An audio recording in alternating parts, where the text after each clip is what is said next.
FY26 earnings conference call hosted by HDB Financial Services. As a reminder, all participant lines will be in the listen-only mode, and there will be an opportunity for you to ask questions after the presentation concludes.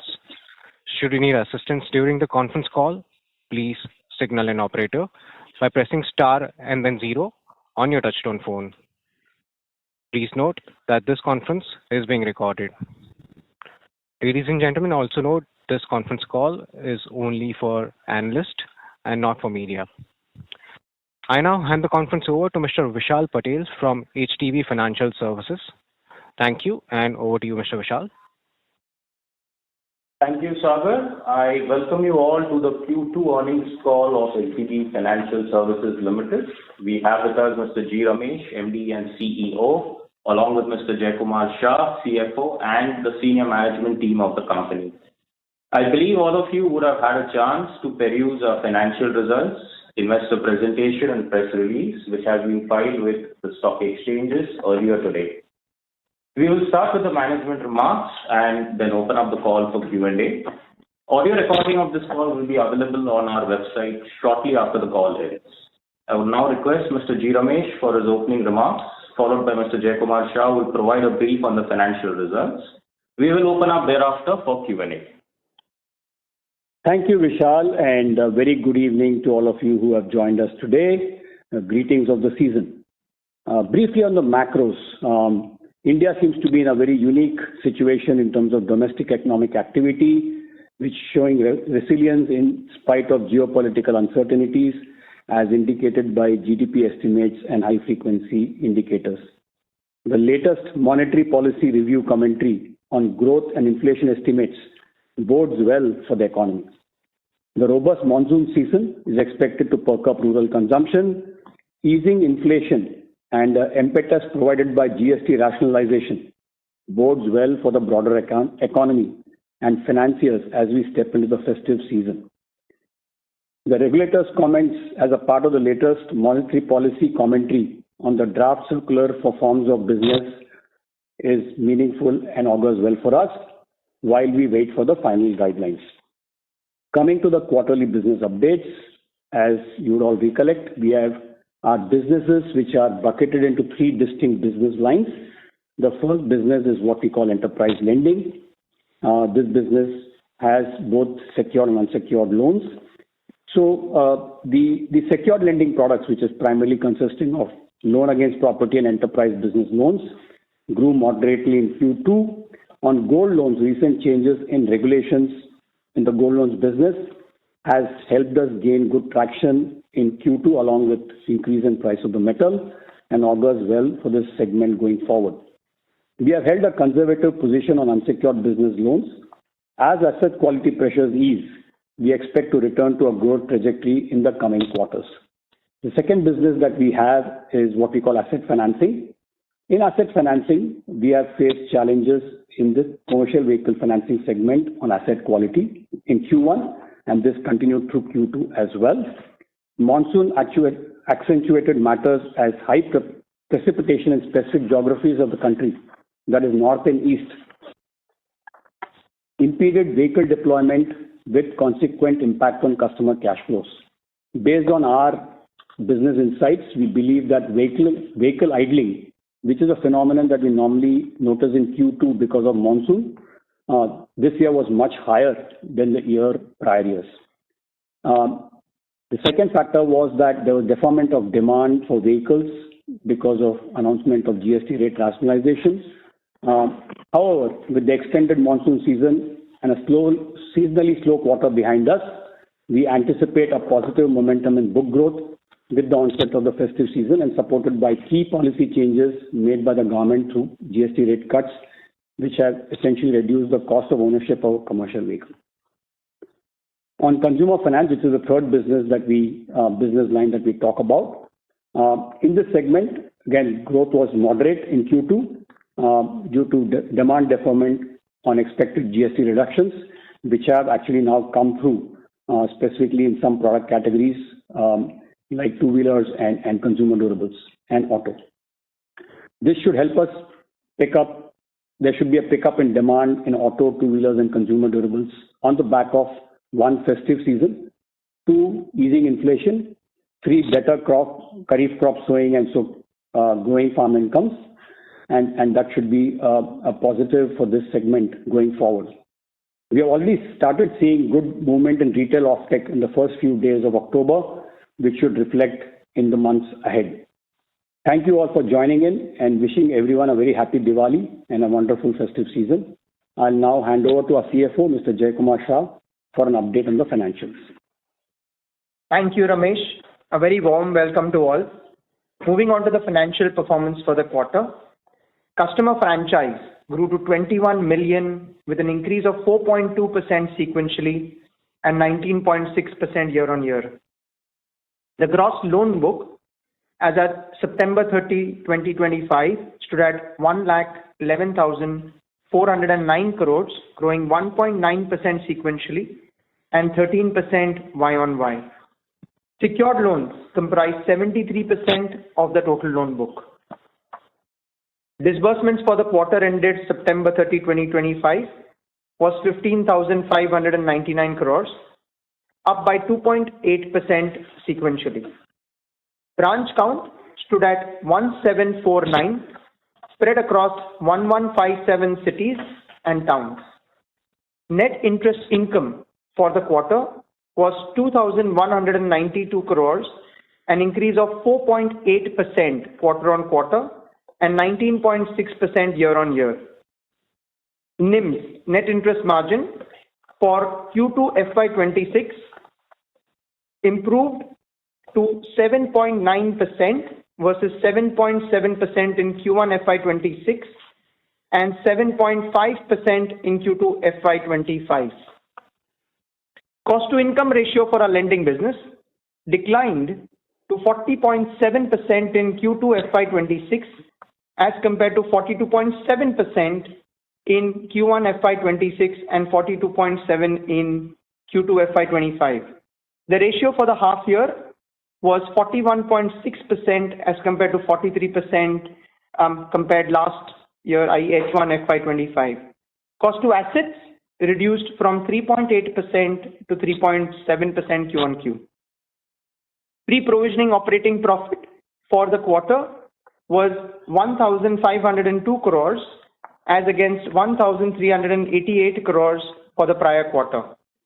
Credit cost for the quarter was 748 crores as against 670 crores for the prior quarter. Profit after tax for the quarter ended September 30, 2025 was 581 crores as against rupees 568 crores for the prior quarter. Gross stage 3 as at September 30, 2025 stood at 2.81% as against 2.56% as at June 30, 2025. Provision coverage ratio on stage 3 stood at 54.73 as at September 30, 2025. ROA annualized for the quarter ended September 30, 2025 stood at 1.93%, which includes opening assets of approximately 9,000 crores of OFS money as at September 30, 2025. Adjusted for this, the ROA would be 2.02%. ROA annualized for the quarter, ROA annualized for H1 FY26 stood at 2.1%. ROE annualized for quarter ended September 30, 2025 stood at 12.23%. Earnings per share for the quarter was 7 rupees and book value per share stood at 233 rupees. Mix remains well diversified with a positive cumulative mismatch across all buckets up to 5 years. We remain well capitalized with total CRAR, i.e. capital adequacy, of 21.82% as at September 30, 2025. So this was a summary from our end. Sagar, we can now open the floor for Q&A. Thank you very much. We will now begin with the question and answer session. Anyone who wishes to ask a question may press star and then 1 on their touchtone phone. If you wish to remove yourself from the question queue, you may press star and then 2. participants are requested to use handsets while asking a question. Ladies and gentlemen, also in order to ensure that the management is able to address questions from all the participants in the conference, please limit your questions to 2 each per participant, and you may rejoin the queue for follow-up questions. Ladies and gentlemen, we will wait for a moment while the question queue assembles. Again, to register for a question, please press star and 1.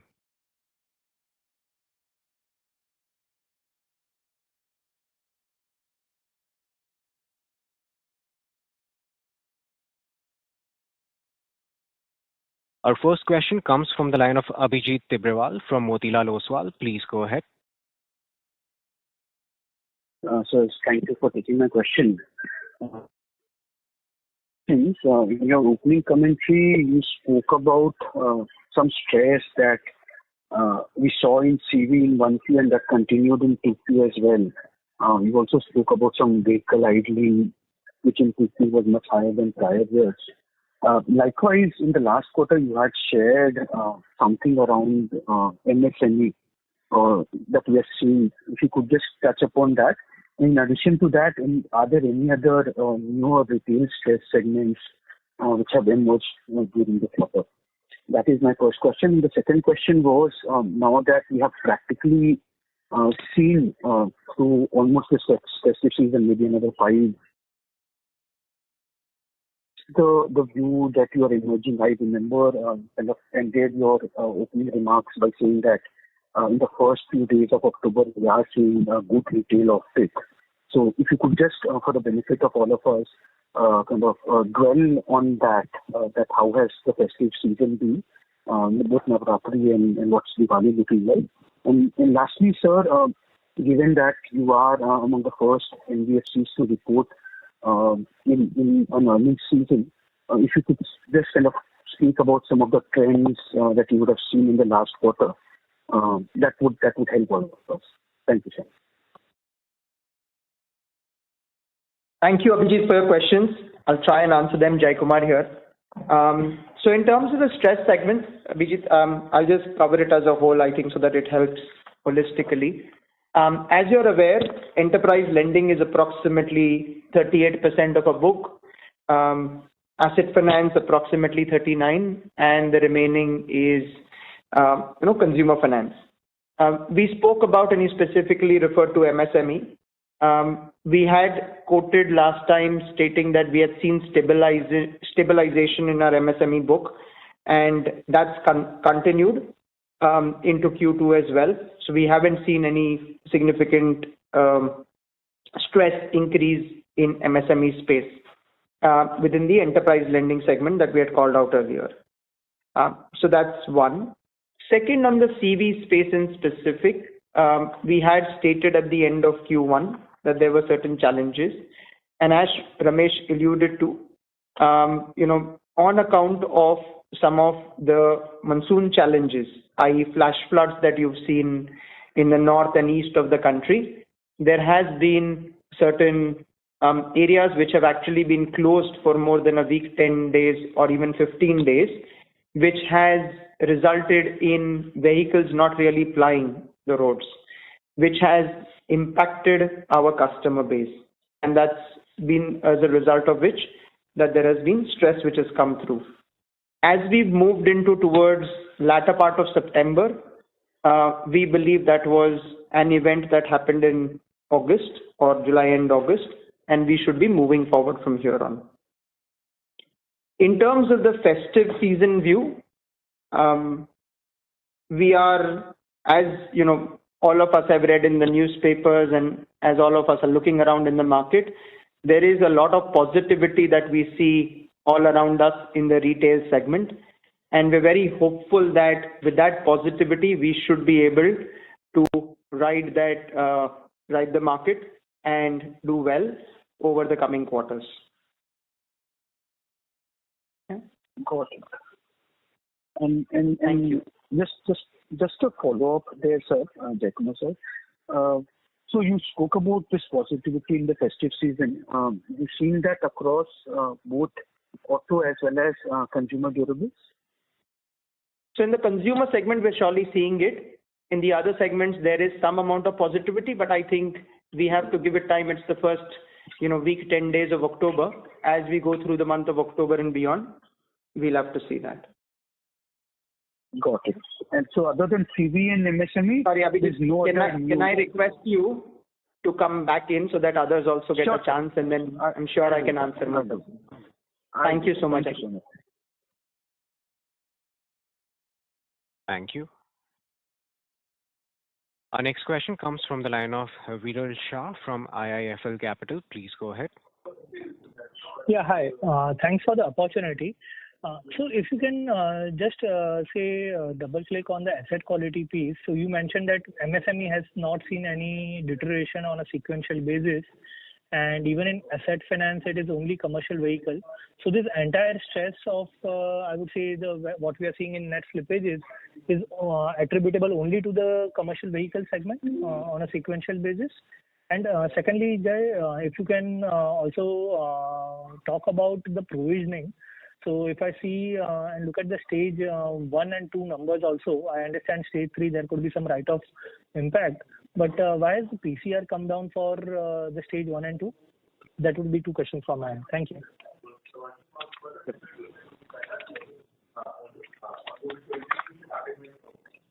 Okay.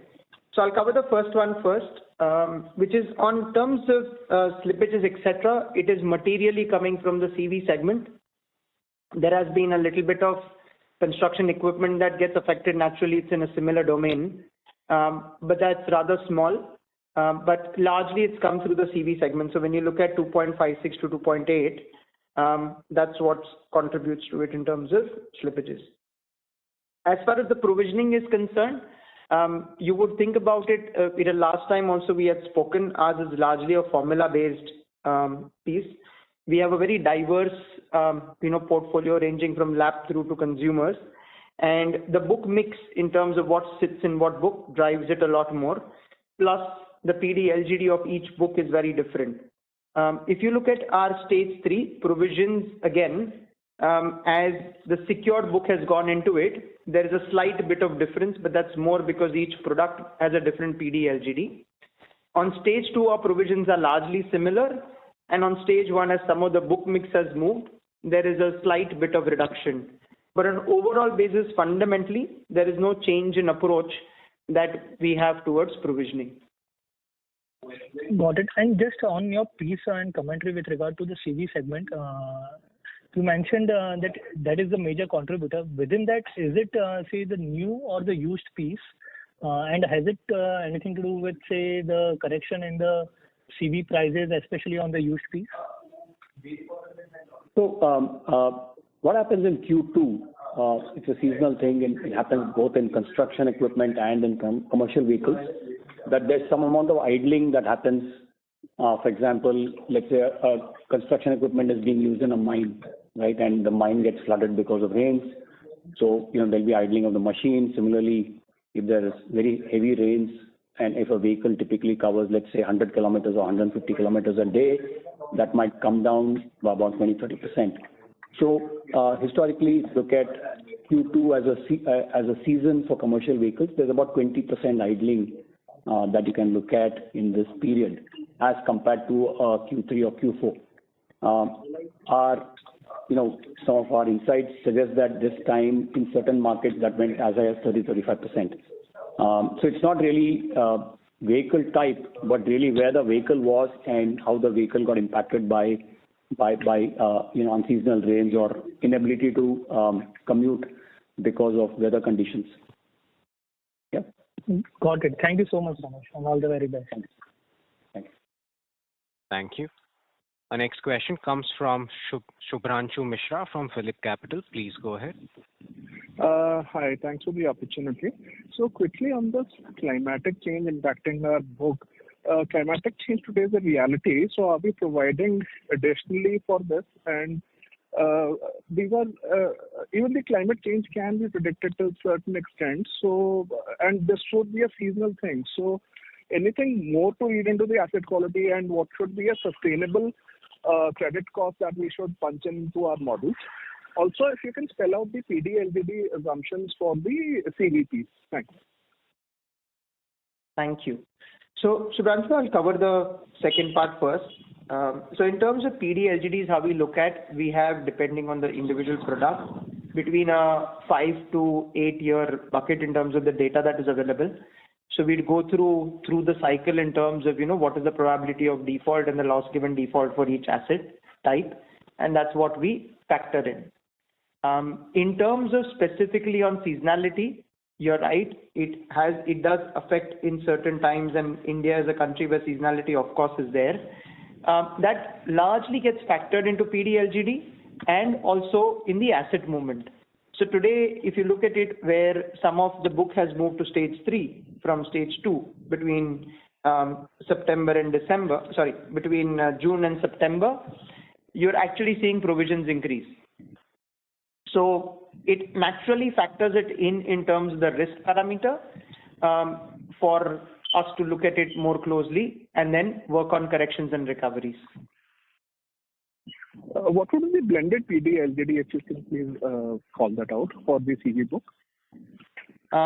We don't put it out because I think it's a complex model, but what I would suggest is you speak to our IR team, you speak to Vishal after the call, and we'll see how to best factor that in. Right. Can I just squeeze in one last question? Sorry to interrupt. So, Branshu sir, may we request to return to the queue for any follow-up questions, please? Thank you. Our next question comes from the line of Shweta from Elara. Please go ahead. Thank you, sir, for the opportunity. So I have two questions. The first on credit cost. So barring the pandemic periods, today the credit cost have actually reached historical highs. So at 2.7%, knocking off the seasonal challenges pertaining to the first half of the year, what is the normalized credit cost going forward, say for next 2 years? That's the first question. Second, again, sorry to harp on asset financing on the CV side. So while you mentioned about certain distinct challenges of vehicle idling, also certain markets or regional challenges, will these challenges be able to, will these challenges negate the positives coming from GST rate rationalization, and therefore do we expect CV vehicle financing growth to remain subdued even for the remainder part of the year? Yeah, those are my two questions. Okay. So in terms of credit cost, let me take on that one. Shweta, what we look at is, I wouldn't say we don't provide a immediate term forecast, but in the 3 to 5 year period, we look to operate within a 2.2% plus minus in terms of overall credit cost, and that is where we believe the ideal range for our book is. Today we are at 2.7%, which is on the elevated side, and we expect that to start coming down from the coming quarters. That's the first one. In terms of GST rate rationalization, I think we've got to watch that space closely. It is a very recent phenomena where things have just about panned out in the last 2 weeks, if I can put it that way. People are still getting to terms in terms of, how should some of the used segment play and some of the new segment play. We believe with the country growing, there is enough opportunity. And as we go through this coming quarter, I think it'll be worth watching that space and then commenting on it. So one more point, Shweta, that you asked about, the credit cost. So if you look at pre-pandemic, our product mix is very, very different compared to what it is today. For example, our consumer book was just about 10% 6-7 years ago. So really you can't compare credit costs, let's say 5 years ago with the credit cost today, because our product mix has changed substantially. Many of the products that were very small in our book 5 years ago are today large contributors to our balance sheet. So when we look at really cost, it has to be a sort of a blended cost based on the product mix. And I said, Jay has given you a credit cost that we are comfortable with, given our current product mix. Right, sir. Yeah. So just a follow-up question there on commercial vehicles. So what is our... Shweta ma'am, may we request to return to the queue for any follow-up questions, please? Thank you so much, ma'am. Okay. Our next question comes from the line of Avinash Singh from Emkay Global Financial Services Limited. Please go ahead. Yeah, hi. Good evening. Two questions. The first one is that can you please help, your mix of new and old, in your CV? And the second question is, with all these kind of some bit of challenges that were there and some bit of a demand revival across businesses and as well as consumption, this 13% kind of a growth, of course, I would think lower than normal. What kind of a growth you expect, to pan out in H2 and probably in FY27? Thanks. Thanks, Avinash. So Avinash, let me answer both your questions. The first one was new and used. So if you look at our slides, this is something which a lot of you had asked for. So if you look at our slides on slide 18, we've actually put it out. So CV new is 16% and CV used is 9% of our book today. Yeah. In terms of your other question was? On growth outlook, because 13%. Yeah. So from a growth outlook point of view, the way I think one of your colleagues asked the question earlier, the way we would look at it is Q3 again, as I mentioned, we see a lot of upbeat in terms of the entire expectation from the market, expectation from the customer, and expectation on the street. Now, that needs to translate. The first week, 10 days, as Ramesh mentioned, have been positive on the consumer side. We are very hopeful that that translates into a much better growth momentum for the entire retail industry, and that should augur well for our growth for the quarter and beyond. In terms of the medium term, if I were to look at a 3 to 5 year trajectory in terms of how we build our projections and we build our growth forecast, we look at a 18 to 20% CAGR book growth over a period of time. And of course, as GDP moves forward and grows well, we would adjust, and we have the absolute engine and the capability to do a lot more. So again, GDP numbers came in positive over Q1, and assuming that continues over Q3 and Q4, you should see good momentum pick up for us as well. Okay, thank you. Thank you. Our next question comes from the line of Shreya Shivani from Nomura. Please go ahead. Yeah, hi. Thank you for the opportunity. I have a question on the LAP book. I can see your ticket sizes are on the higher side in this book. However, if you can help us understand, do we have under 10 lakh ticket size over here? What is the stress trend in this portion, if any? Now, second question is on the business loan and the gold loan. Broadly similar kind of a ticket size, and assuming that the same kind of customer would come to you for either of the loans. Can you help me understand, was the trend very divergent? Did you go slow on business loan and gold loans? We have an idea must have grown at a much faster pace. So those are my two questions. Thank you. So thank you so much. So Shreya, on terms of LAP book, we might have a few loans here and there in terms of less than 10 lakhs, but most of them are, in the average book that's been mentioned. So it's, 25 plus, 2.5 million plus, right? That's one. In terms of business loans, as Ramesh mentioned, we have been slightly conservative in that space. It's an area we've specifically called out over the last, I would say, almost 3 quarters. Where we've had stress, and we watched that space closely. As we've now achieved some level of days where we believe, credit cost is moderated and expected to come down, we would hope and work on growth in that business in the coming quarters. Last one being on the gold side, that is an area, as was specifically mentioned at the beginning, we see it as a good opportunity. With all the rules harmonizing, our book has almost grown by 10% Q on Q and 40% year on year in the gold space.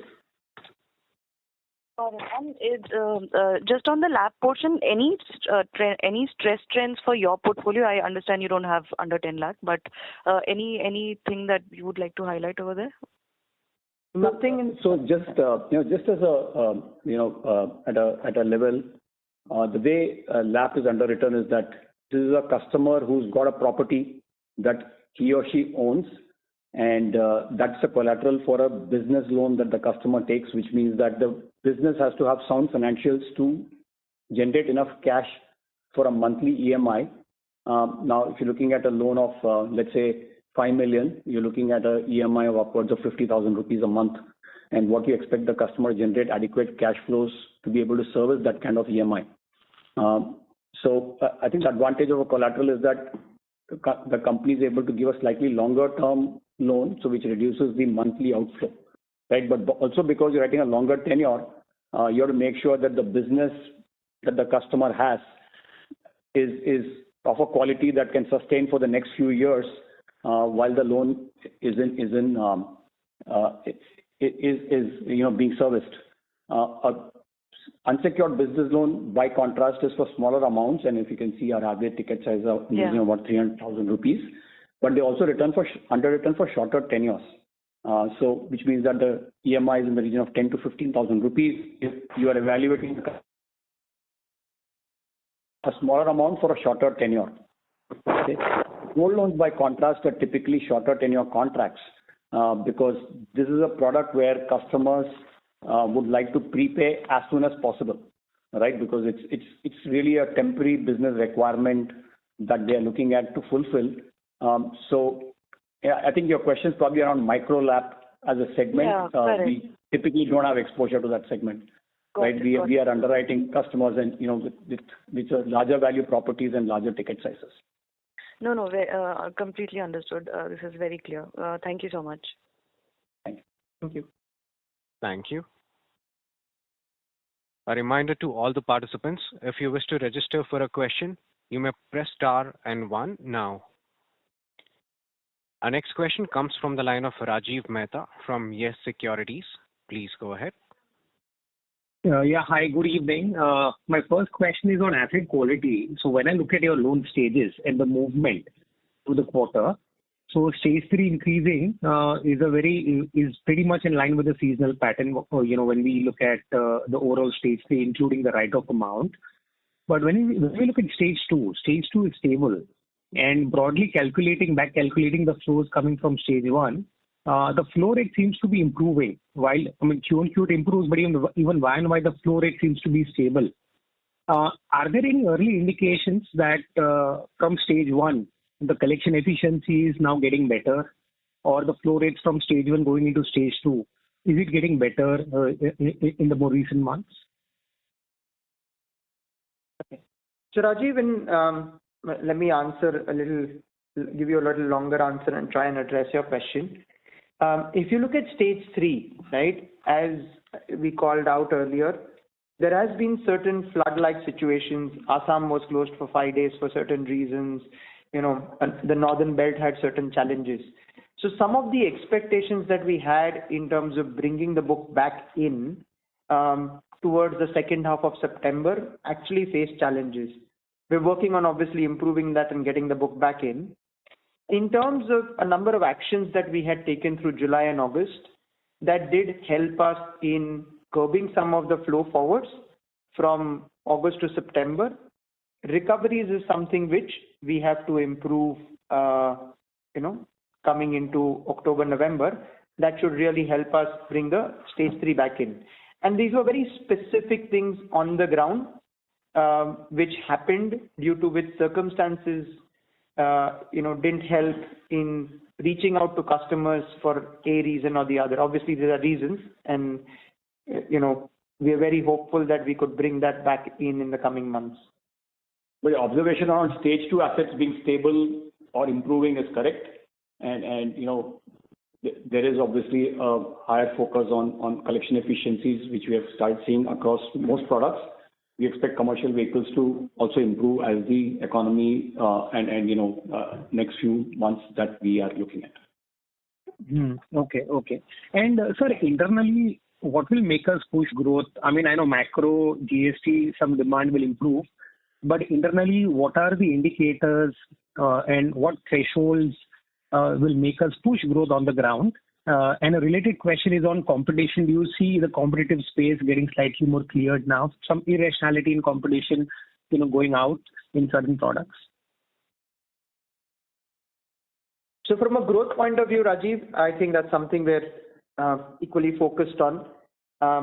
let's see how, the Diwali festive moves forward for across all segments of ours, be it business loans, be it, the LAP side, as Ramesh mentioned, it's businesses that we're funding. And as confidence starts to come back, we should see a better offtake there, right? Similarly, on the CV side, as you've seen, we're doing more of used. As prices also move around, that is still a portfolio which we believe, there should be good growth coming in. Similarly, on the consumer side, as we mentioned, the first 10 days have seen some good traction on the field. And we're very hopeful as we move from now through to 23rd, 24th of October and to the end of the month, that traction actually pushes us into a zone where, not just October, but the entire quarter looks a lot more positive. So we're very well geared up within the company and within the team to push for a reasonable amount of growth. Got it. Best of luck. Thank you. Thank you. Our next question comes from the line of Renish from ICICI. Please go ahead. Yeah, hi. So just two questions. Sorry for coming back to the growth, outlook. So given, we have a very large bucket of products, so incrementally, which product do you feel should drive the growth, and which are the products where, you will still go a little cautious in near term?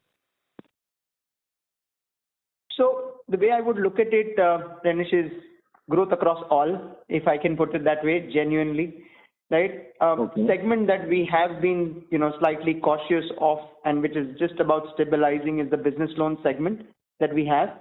We believe in the coming quarters that should also start to see growth. Some of the consumer side, clearly, if you look at auto loans, right, it has kicked up in terms of really well over the last 2 to 3 weeks. Two-wheelers have also started picking up and so have consumer durables.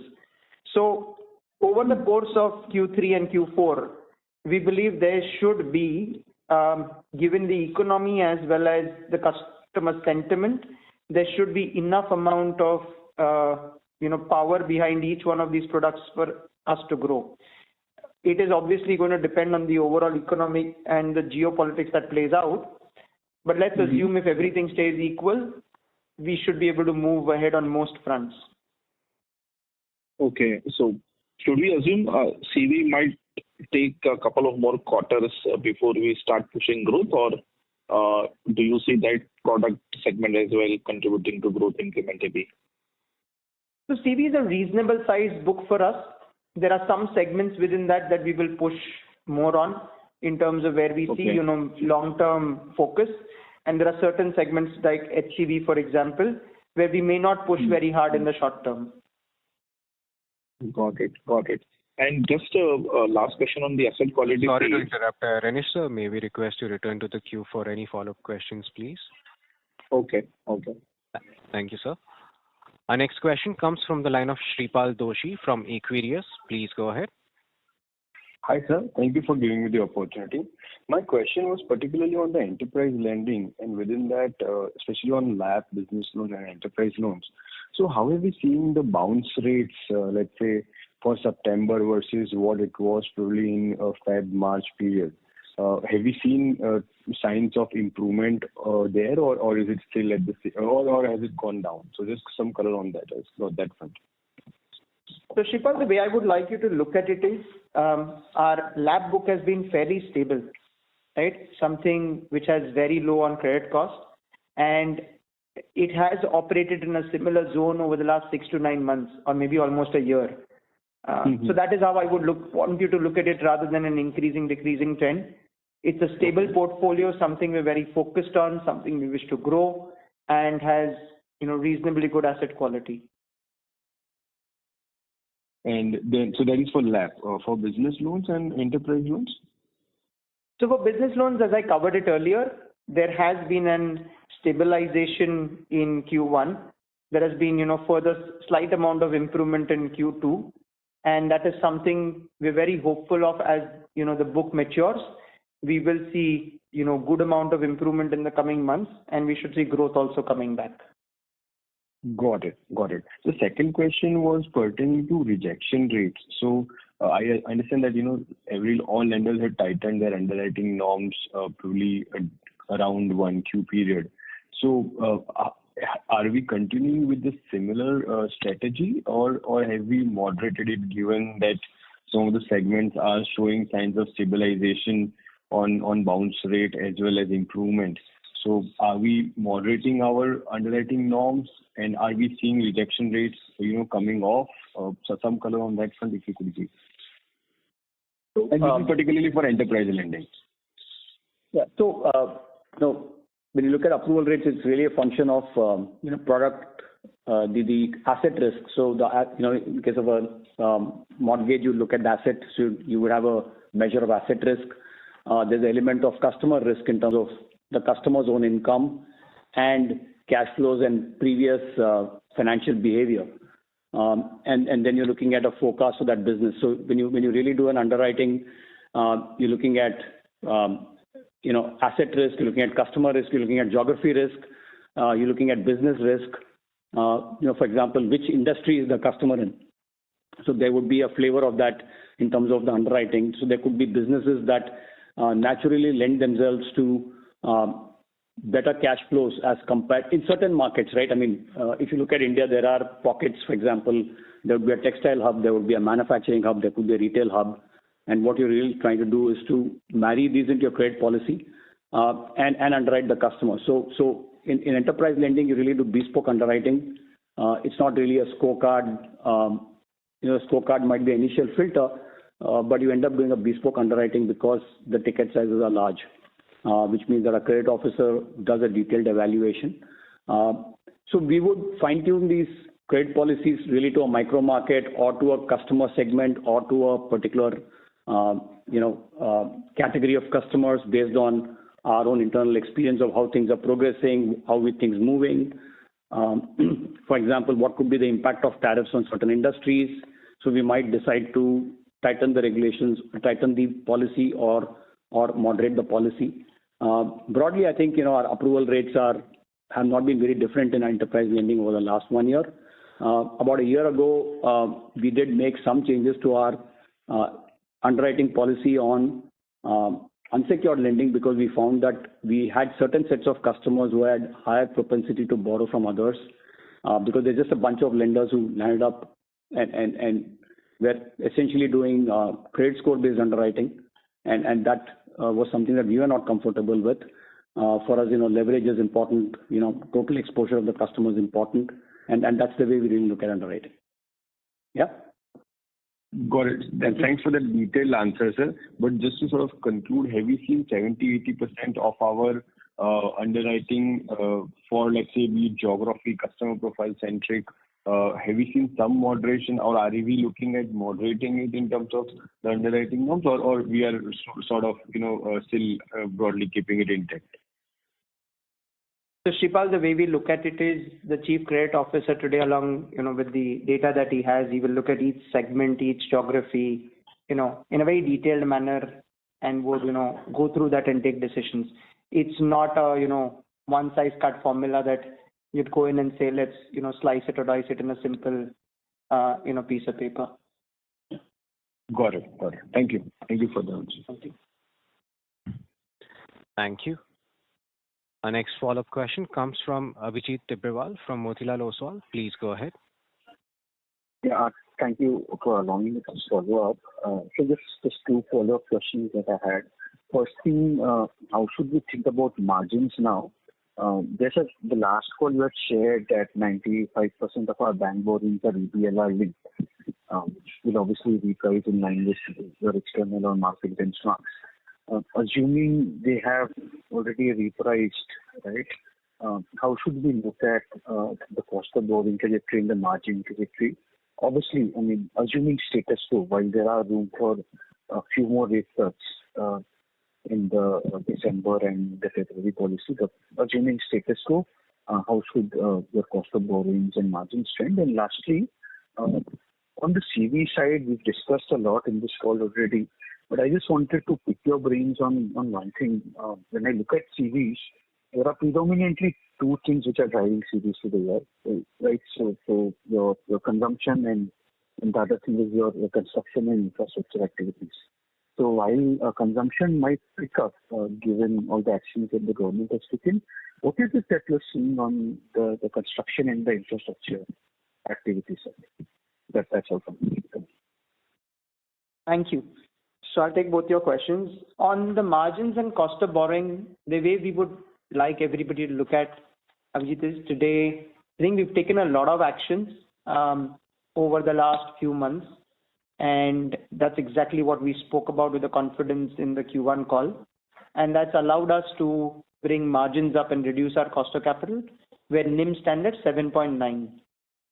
For somebody like us, the way we look at it, the sweet spot is between a 7.9 to 8. And while pressures may come on every side, we will work towards trying to maintain in that region. That's how I would want to look at it. That's on the margins. And obviously cost of borrowing is both factor in that, right? On the CV side in specific, as you rightly said, the consumption side is improving. On the construction and infra side, we're very hopeful that the initiatives that the government is taking helps bring some of those, activities back in, as we saw in previous years. And as that comes through, we should be able to see that segment also growing from here on. Got it. This is very useful. Thank you for taking my questions, and I wish you and your team the best. Thank you. Thank you. Our next follow-up question comes from the line of Shubhranshu Mishra from Phillip Capital. Please go ahead. Hi, thanks for allowing me to follow up. Given the fact that our asset mix has changed considerably over the last 3 years, how do we look at the asset mix in the next 3 to 5 years? That's the first. Second one is, how do we also forecast the credit cost of each specific asset class when it's growing? Thanks. Okay. So on the asset mix, Shubhranshu, the way we look at it is the consumer business should grow faster, while the other two verticals will also continue to grow. So what you see as 23% today should inch up a few percent over the next couple of years, right? And the reason I say couple of percent, because the other businesses obviously would grow fast as well. Pace would differ in each one of them. So there is no set target that we have today. The most important focus for us as a company is to grow our entire diversified portfolio that we have, keep focused on every product that we believe is a long-term focus for us, and continue to grow in each of our products and each of our markets. So that's a very important one that we should do, and we will do. Second piece around credit cost. At this point in time, the way we look at it is because it's a very diversified portfolio, and we spoke about some of the products where, for example, LAP comes at a very minimal credit cost. There are other products which come at a slightly higher credit cost, like consumer durables, etc. The way we look at it is we need to balance it out as a portfolio as a whole for the company and really focus on how are we going to manage a balanced return that we wish to give and work from there. So that's been our key focus, and that's how we would even want the investor community to look at us, that the diversified portfolio helps us grow in a balanced fashion across cycles and also balance out the credit cost. While it's been a little high in the last quarter or two, we're very hopeful of bringing it to a moderate level in the coming quarters. Well, thanks. Any new products we are planning to launch in the next 3 to 4 quarters to make our book more diversified? So, Shubhranshu, I've been told as a listed company, as soon as I think of something and we get it approved, I have to publish it on the exchange. So you'll see it as soon as we are doing something. Thank you so much. Thank you. Thank you. Our next question comes from the line of Prithviraj Patil from Investec. Please go ahead. Yeah, thanks for the opportunity. Just one clarification that I wanted. In the product mix, we've mentioned something on the lines of relationship PL. So I just wanted clarification on what product that is. And the second is on adoption of technology. So if you look at some of the other peers in the sector, they've adopted technology for underwriting or for sourcing. So I just wanted to know what HDB is doing on that front. Sure. So relationship PL for us is an absolute, product that we've made only for our customers. It is what, most people would call as cross-sell. So this is a product that is available exclusively to HDB customers. It comes as a cross-sell to the product base that we would have in the consumer book, as well as some of the other books that we have. So that customer, if performing over the first, 6, 9, 12 months, depending on the customer profile, depending on the product they've come to us first with, we give them an opportunity to take the second loan and we work from there. It's a book we've been able to grow over the last 4 to 5 years really well with our customer base. And we're very happy with how we're functioning there and will continue to grow well in that space. That's one. On the technology front, there's a slide that we've put up on HDB on the go. HDB on the go. And Prithviraj, I'm sure, all of us today live in the financial services world, which is almost a technology company more than anything else. Technology is so akin to our, blood system that if we don't have good technology, I don't think we'd be able to progress very well. So in terms of slide number, I think it is 38 and 39, we talk about it. You can have a look and I think you can give, our IR team a call and we can take you through in detail. But fundamentally, I think we've made sure whether it is, a loan within 2 minutes, whether it is making sure a customer is able to finish their journey online. We're trying to make sure that every single one of those basics that a customer expects from a company like us, we have that in our works and we're able to execute it for the customer. The most important thing is that, we're the right choice for our customer and we're able to progress from here in a manner that the customer chooses us because of, the technology and the service and the right fit for him or herself. Sure. Yeah. Thank you. Thank you. Thank you. Our next question comes from the line of Gautam Jain from GCJ Financial. Please go ahead. Good evening, sir. First, in last quarter, you said your NIM will expand and that perfectly expanded in Q2. Now, can we say that, the higher credit cost, which started from Q3 of last year, has peaked and we will come back to the normal credit cost itself from Q3, number one. And second, on the growth side, again, growth will pick up from Q3. Can we assume that, number one? And second is, your cost to income ratio has come to 40%. Historically, we had even lower than that. So what is our ideal cost to income ratio we want to achieve? And the third question would be, would you blame higher competition, in the market, and because of that, the credit growth has been lower than some of the peers? Thank you. Thanks a lot, Gautam. So in terms of growth, as I covered it earlier, very hopeful that, we are able to grow well in the coming quarters. And there is a lot of underlying, market, sentiment, which does show that Q3 should be a lot better than Q2 and Q1. And if you look at the commentary also that has come from other, be it banks or financiers, all of us are very positive on how we see Q3 going forward. So Q3 and Q4 should augur to good amount of growth. That's the way we look at it. In terms of cost income ratio, if you look at it on a H1 basis, we're 41.6% and we were 42.7% earlier. As we grow and as we push on a number of initiatives, we believe between a 41.5 to a 42, that's something fairly ideal for us, as we continue on our growth journey. The more important metric there is in terms of cost to asset. It's in one of our slides. I can give the slide number in a minute. I think it's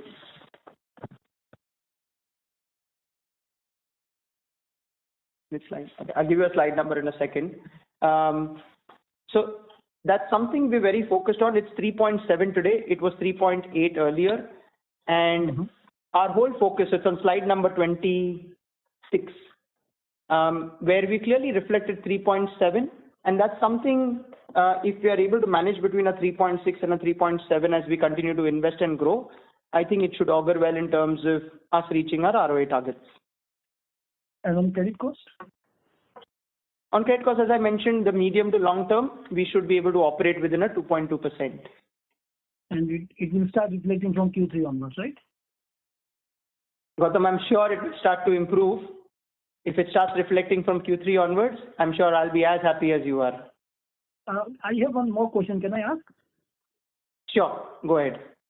This time your BPO profit also went up sharply, Q-on-Q and YOY. So can you comment on that business? So we had earlier mentioned the way to look at BPO, and sometimes there is obviously, billing which will be plus minus a month, or, accruals which get deferred. If you look at a PAT of 15 crores per quarter, it more or less flatlines towards that. A PAT of 60 crores per annum is where it, largely moves around plus minus a few. So there's been a little bit of, billing which would have moved from one quarter to another, but nothing more than that. Okay. Thank you so much. So margins are fairly stable there. There's nothing which changes fundamentally. Okay. Thank you. Our next question comes from the line of Rajiv Mehta from Yes Securities. Please go ahead. Okay. Hi, thank you, and thank you for taking my follow-up. This relationship PL, which is 8% of your portfolio, and you said that it's offered to existing customers. So what is the existing product overlap? Can you name the product with which it overlaps with? And what is this portfolio growth has been on Q-on-Q and Y-on-Y basis, this relationship PL? So relationship PL is a product that is offered to only existing customers of the company. So it's a business where we offer loans to our existing individual borrowers. And the customer could have originated to us through any of the other businesses, including consumer. If you look at our company, we have today 21 million customers, but a large proportion of them would be through our consumer finance business, right? And so as the customer matures with us and the loan tenure is towards closure, we look at multiple ways of engaging with the customer, either through follow-up products or, the advantage of a relationship PL is because it's unsecured loan, it can be used for multiple use cases by the customer, right? So the customer will have a pre-approved limit either for purchasing a consumer durable. If you take a consumer finance case, he could have a pre-approved limit for buying a consumer durable, he could have a pre-approved limit for buying a two-wheeler, or he could have a pre-approved limit for a unsecured personal loan, right? So these will be different limits based on, what product the customer is looking to buy, because, the tenures are different, the transaction sizes are different. And we engage with the customers on a continuous basis, either through our in-app notifications or through our outreach programs to the customers. And that's how we engage and build this book. Any color in terms of growth that you want to give? So it's a focused business for us, Ajib, and something we will continue to grow over a period of time. If you look at the same product 4 years ago, I think we would have almost grown a CAGR of 40% plus over a period of time. So we're very focused on the consumer segment as a whole, as I mentioned, and that's something which we will continue to grow. And would it also have CVC customers as well here in the customer base of this RPL product? Yes, there would be customers. There would be, but if you'd like to think about it in terms of the customer base, right? It would obviously be a slightly smaller customer base. So if you have 1 million customers in consumer durables, you might have 10, 20,000 customers in CVCE. So the number of people to whom you would cross-sell obviously would be there as a percentage of that customer base, but absolute number of people would be lesser. Okay. Now, second thing is on the cost levers and cost dynamics. Now that we are in a very moderate growth environment and we are also, constantly checking on growth, right? What are the cost levers or dynamics available to us to manage the pre-provision operating profitability? Are there anything more that we can do on the cost efficiency side or productivity side which will help us, control the PPOP? So at this point in time, Rajiv, the way I would look at it is on the cost front, we believe we're fine. I think this quarter, as there was slightly lower growth, we've made sure we managed to moderate some of the cost as well. And we would continue to do that. So I don't see that as the, biggest worry. our key focus is to our businesses, let's invest, let's focus on the long term in terms of, how we build on this as a growth area, right? The most important focus, if you think about from a long-term point of view, is how well do you invest so that you achieve your medium-term growth targets and also achieve your ROAs as a whole. Yeah, and that's how we look at it. Sure. Thank you. Thank you so much. Thank you. Ladies and gentlemen, we are at the end of the time.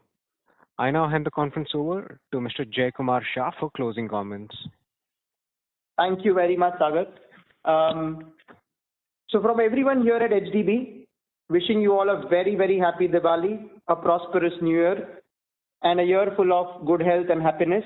All the very best, and may your families do well as well. Thank you so much. Thank you. On behalf of HDB Financial Services, that concludes this conference. Thank you for joining us, and you may now disconnect your lines.